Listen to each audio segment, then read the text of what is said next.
साथियों, हम north east के 8 राज्यों को अष्टलक्ष्मी के रूप में पूजते हैं। इसलिए इस क्षेत्र को विकास में पीछे नहीं देख सकते। यहां विकास के लिए केंद्र सरकार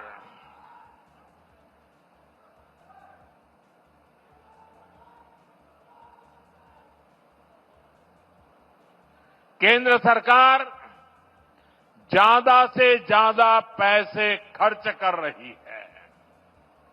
मैं आपको एक उदाहरण देता हूं। आप में से कुछ लोगों को पता होगा, देश में जो टैक्स इकट्ठा होता है उसका एक हिस्सा राज्यों को मिलता है। जब कांग्रेस की सरकार थी तो 10 साल में अरुणाचल प्रदेश को सेंट्रल टैक्स में से सिर्फ 6,000 करोड़ रुपए ही मिले थे, जबकि हमारी बीजेपी सरकार के 10 सालों में अरुणाचल को 1 लाख करोड़ रुपए से अधिक मिल चुके हैं। यानी बीजेपी की सरकार ने अरुणाचल को 16 गुना ज्यादा पैसा दिया है। और ये सिर्फ टैक्स का हिस्सा है। इसके अलावा यहां अलग अलग स्कीम के तहत जो भारत सरकार खर्च कर रही है, जो बड़े बड़े प्रोजेक्ट्स यहां बन रहे हैं, वो तो अलग ही है। इसलिए आज आप अरुणाचल में इतना व्यापक, इतना तेज विकास होते देख रहे हैं। साथियों, जब नेक नियत से काम होता है, जब प्रयासों में ईमानदारी होती है, तो उसके नतीजे भी दिखते हैं। आज हमारा नॉर्थ ईस्ट देश के विकास की ड्राइविंग फोर्स बन रहा है और बहुत बड़ा फोकस यहां सुशासन पर है, गुड गवर्नेंस पर है। हमारी सरकार के लिए नागरिकों के हितों से बड़ा कुछ भी नहीं। आपका जीवन आसान बने और आसान बने, इसलिए ईज ऑफ लिविंग, आपको आने जाने में मुश्किल ना हो, इसलिए ईज ऑफ ट्रैवल, आपको इलाज में परेशानी ना हो, इसलिए ईज ऑफ मेडिकल ट्रीटमेंट, आपके बच्चों को पढ़ाई में दिक्कत ना हो, इसलिए ईज ऑफ एजुकेशन, आपको व्यापार कारोबार में परेशानी ना हो, इसलिए ईज ऑफ डूइंग बिजनेस। इन सारे लक्ष्यों को लेकर यहां डबल इंजन की बीजेपी सरकार काम कर रही है। जिन इलाकों में पहले कोई सड़कों की सोच भी नहीं सकता था, आज वहां अच्छे हाईवे बन रहे हैं। सेला टनल जैसा इंफ्रास्ट्रक्चर कुछ साल पहले तक ये सोचना भी असंभव था, लेकिन आज सेला टनल अरुणाचल की पहचान बन चुकी है। साथियों, केंद्र सरकार का प्रयास है कि अरुणाचल सहित नॉर्थ ईस्ट के दूर दराज के इलाकों में हेलीपोर्ट बने। इसलिए इन क्षेत्रों को उड़ान स्कीम से जोड़ा गया है। यहां जो होलोंगी एयरपोर्ट है, वहां भी नई टर्मिनल बिल्डिंग बन चुकी है। अब यहां से सीधे दिल्ली को फ्लाइट मिलती है।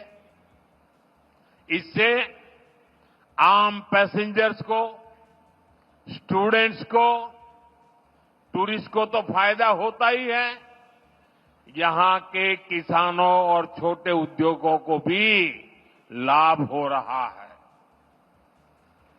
यहां से देश के बड़े बाजारों तक फल सब्जियां पहुंचाना,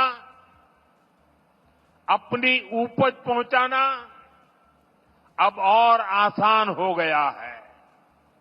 साथियों, हम सभी 2047 तक अपने देश को विकसित बनाने के लक्ष्य को लेकर चल रहे हैं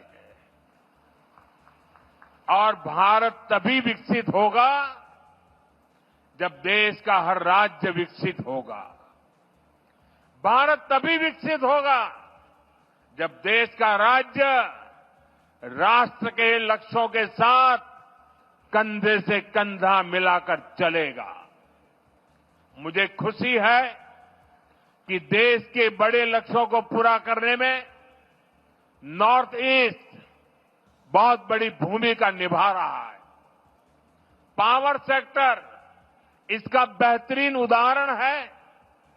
भारत ने 2030 तक 500 गीगावाट बिजली, 500 गीगावाट बिजली गैर परंपरागत स्रोतों से पैदा करने का लक्ष्य रखा है। ये लक्ष्य सोलर पावर, विंड एनर्जी, पानी से बिजली बनाकर पूरा किया जाएगा। हमारा अरुणाचल प्रदेश इसमें देश के साथ कदम ताल करते हुए चल रहा है।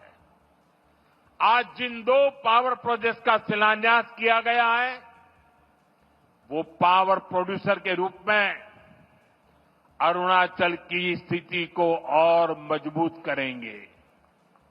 इससे अरुणाचल के हजारों नौजवानों को नौकरियां मिलेगी और यहां विकास के कार्यों के लिए सस्ती बिजली भी उपलब्ध होगी।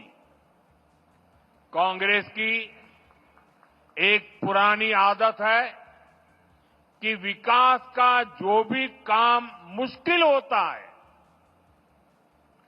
उस काम को वो कभी हाथ ही नहीं लगाते, भाग जाते। कांग्रेस की इस आदत का नॉर्थ ईस्ट को, अरुणाचल को भी बहुत नुकसान हुआ। जो मुश्किल इलाके होते थे, जो पहाड़ों में हो, ये जंगलों के बीच हो, जहां विकास के काम करना चुनौती होता था, उन क्षेत्रों को कांग्रेस पिछड़ा घोषित करके भूल जाती थी। इसमें देश के ट्राइबल इलाके, नॉर्थ ईस्ट के जिले सबसे अधिक थे। जो बॉर्डर से सटे गांव थे, उनको देश के लास्ट विलेज कहकर कांग्रेस अपना पल्ला झाड़ लेती थी और ऐसा करके कांग्रेस अपनी नाकामियों को छुपा ले जाती थी। यही कारण है कि आदिवासी क्षेत्रों से, बॉर्डर के एरिया से लोगों को निरंतर पलायन होता गया। साथियों, हमारी सरकार ने, बीजेपी ने इस अप्रोच को भी बदल दिया। जिनको कांग्रेस बैकवर्ड डिस्ट्रिक्ट कहती थी, हमने उनको एस्पिरेशनल डिस्ट्रिक्ट बनाया और वहां विकास को प्राथमिकता दी गई। बॉर्डर के जिन गांवों को कांग्रेस लास्ट विलेज कहती थी, उनको हमने देश के फर्स्ट विलेज माना। इसके अच्छे परिणाम आज हम देख रहे हैं। आज बॉर्डर के गांवों में विकास की नई रफ्तार देखी जा रही है। वाइब्रेंट विलेज प्रोग्राम की सफलता ने लोगों का जीवन आसान बनाया है। अरुणाचल प्रदेश के भी 450 से अधिक ऐसे बॉर्डर विलेजेस में तेजी आई है। वहां रोड, बिजली और इंटरनेट जैसी सुविधाएं पहुंची है। पहले बॉर्डर से शहरों की तरफ पलायन होता था, लेकिन अब बॉर्डर के गांव टूरिज्म के नए केंद्र बन रहे हैं। साथियों, अरुणाचल में टूरिज्म के लिए बहुत संभावनाएं हैं। जैसे जैसे कनेक्टिविटी नए नए इलाकों को जोड़ रही है, वैसे वैसे यहां टूरिज्म बढ़ रहा है। मुझे खुशी है कि बीते दशक में यहां टूरिस्ट की संख्या में 2 गुनी वृद्धि हुई है। लेकिन अरुणाचल का सामर्थ्य नेचर और कल्चर से जुड़े टूरिज्म से भी कहीं ज्यादा है। आजकल दुनिया में कॉन्फ्रेंस और कंसर्ट टूरिज्म की भी बहुत बाढ़ आ रही है, बहुत बढ़ रहा है। इसलिए तवांग में बनने जा रहा आधुनिक कन्वेंशन सेंटर अरुणाचल के टूरिज्म में एक नया आयाम जोड़ेगा। अरुणाचल को भारत सरकार के वाइब्रेंट विलेज अभियान से भी बहुत मदद मिलेगी।